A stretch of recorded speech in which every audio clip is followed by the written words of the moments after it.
કેમ છો બેટા? મજામાં? યસ, આજે ફરીથી પાછું તમારી સામે ધોરણ 12 ભૂગોળ પ્રકરણ નંબર 9 અને તેનો પાઠ નંબર 3 છે કુદરતી સંસાધનો, નેચરલ રિસોર્સિસ તરીકે તેને ઓળખવામાં આવે છે અને તે જળ સંસાધન. આજનો મુદ્દો છે જળ સંસાધન. તો ચાલો બેટા, હવે આપણે શરૂ કરી દઈએ છીએ જળ સંસાધન વિશે.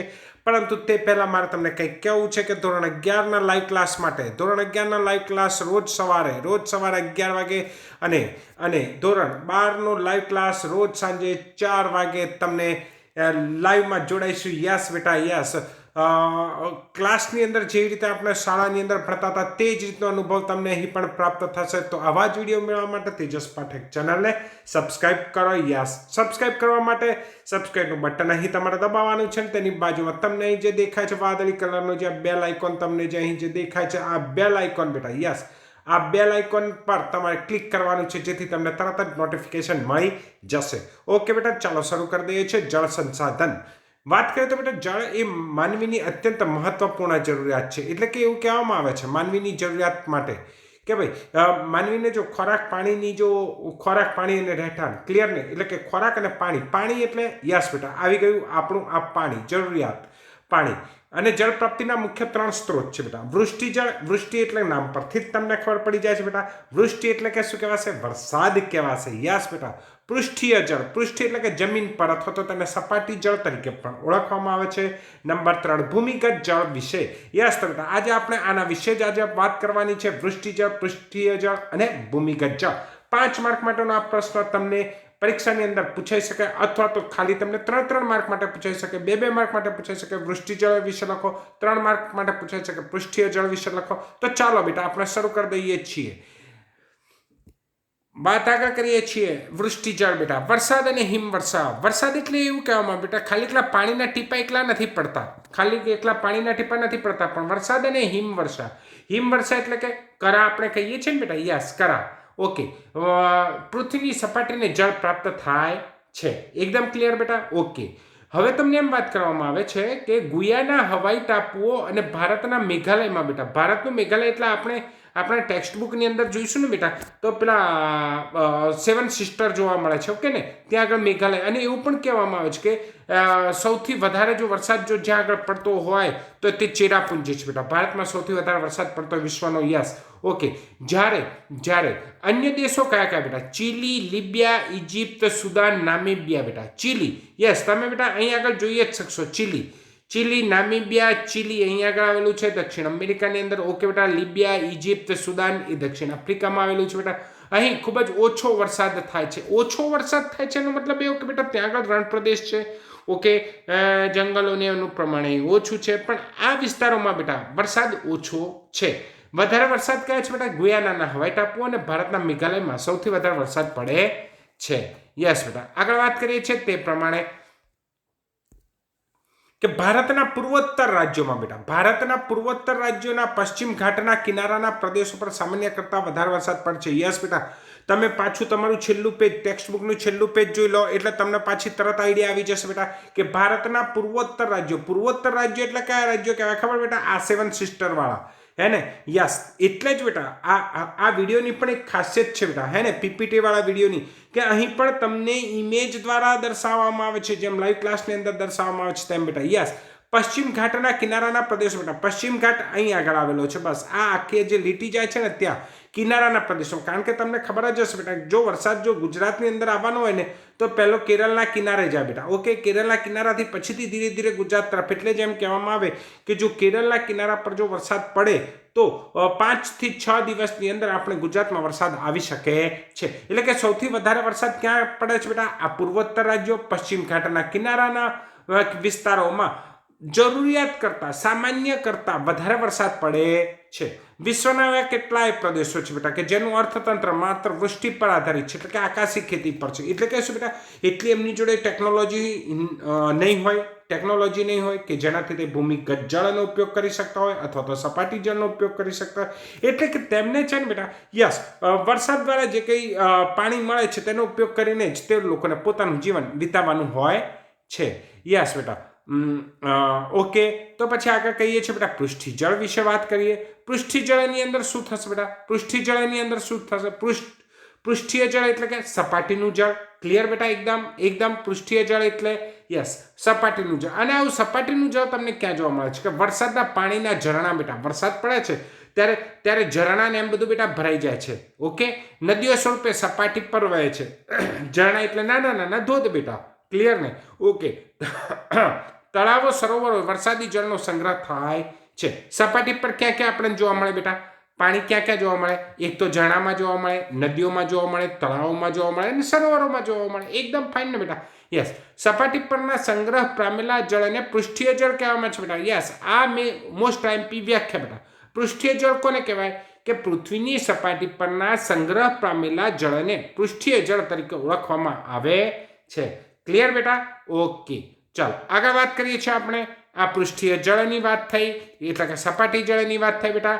ઓકે, હવે એમ છે કે વધુ વૃષ્ટિવાળો. વધુ વૃષ્ટિ એટલે શું કહેવાય બેટા? વધારે વરસાદ થતો હોય તેવું, હે ને? કે વધુ વૃષ્ટિ હોય એવા પ્રદેશોમાં પૃષ્ઠીય જળનો જથ્થો વધારે હોય છે.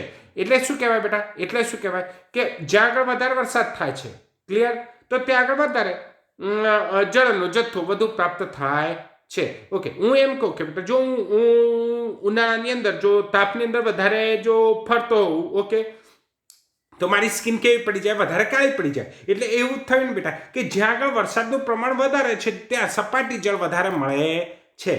ક્લિયર? ઓકે, સપાટી જળ એ અર્થવ્યવસ્થાને પારિસ્થિતિક તંત્રને જાળવી રાખવામાં ખૂબ જ મહત્વની ભૂમિકા ભજવે છે. સપાટી જળ એટલે કે એવું થાય બેટા કે તળાવો, સરોવરો, નદીઓ છે એ સપાટી જળ તરીકે ઓળખાય. તો જે ખેતી કરવાની છે, ખેતી એ જ મુખ્ય આધાર છે ને બેટા. યસ. અને એની અંદર ભારત તો બેટા આ સપાટી જળ પર અને ભૂમિગત જળ પર જ આધાર રાખે છે. કેમ બેટા? કારણ કે 70% લોકો એ ખેતી કરે છે. યસ, ખેતી પ્રધાન દેશ છે આપણો. એટલે ઓકે, એટલે કે અર્થવ્યવસ્થા જાળવવા, પારિસ્થિતિક તંત્રને જાળવી રાખવા માટે આ સપાટી જળ એ ખૂબ જ મહત્વનો ભાગ ભજવે છે. યસ બેટા, સારો વિડીયો લાગે તો શેર અને કોમેન્ટ કરતા રહેજો બેટા.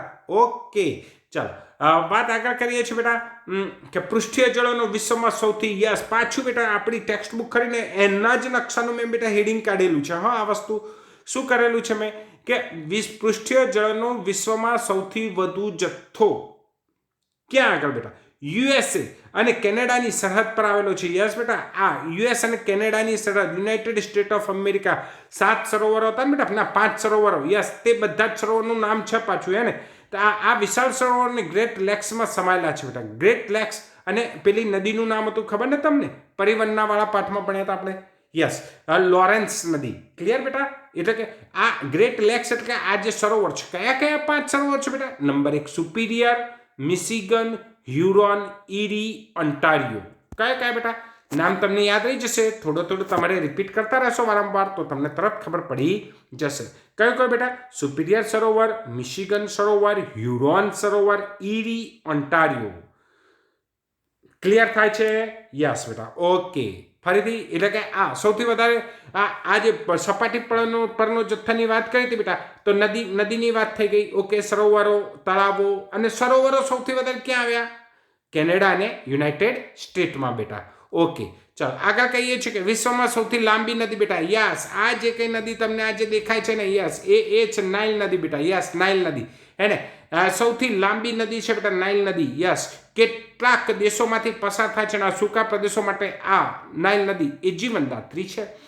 એટલે બેટા આ જે કંઈ આપણે ભણીએ છીએ ને એ શાની અંદર છે બેટા? આખા વિશ્વના અને ભારતને અનુલક્ષીને છે.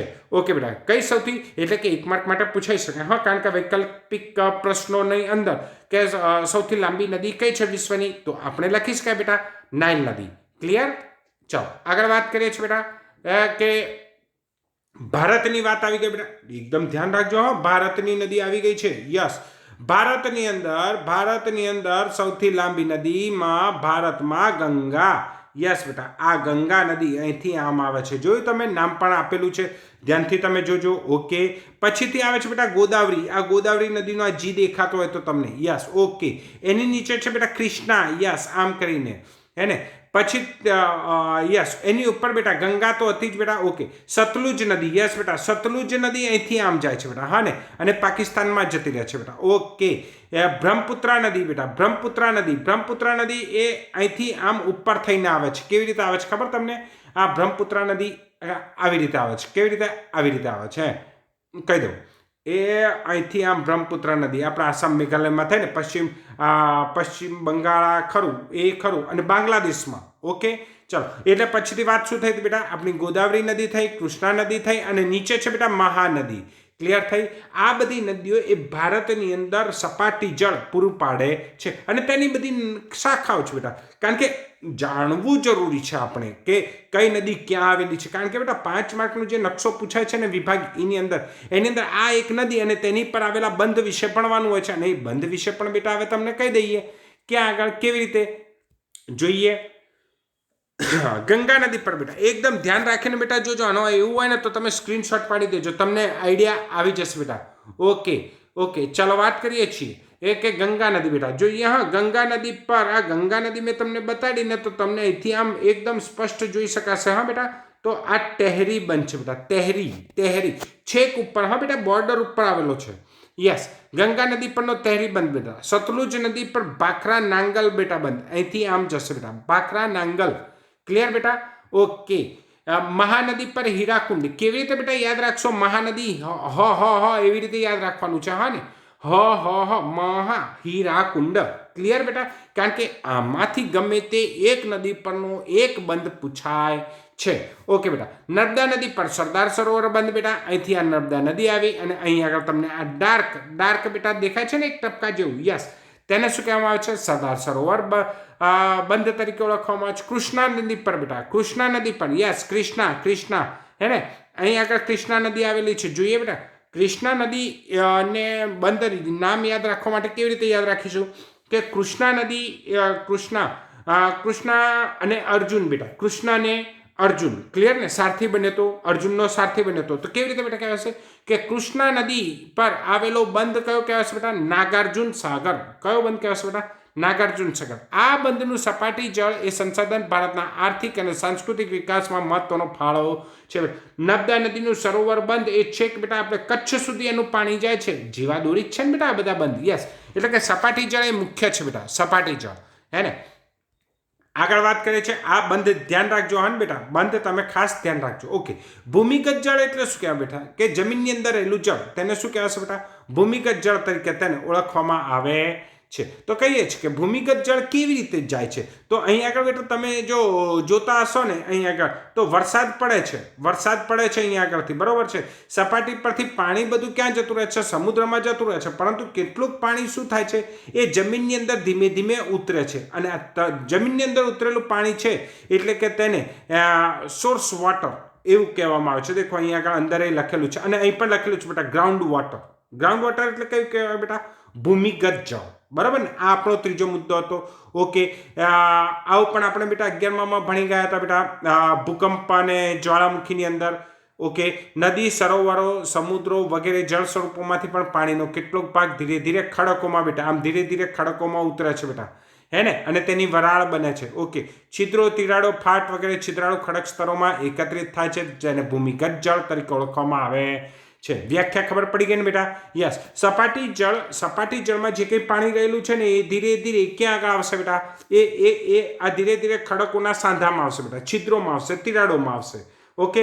અને એકત્રિત થાય છે અને તેને બેટા ભૂમિગત જળ તરીકે ઓળખવામાં આવે છે. એકદમ ફાઇન બેટા. યસ.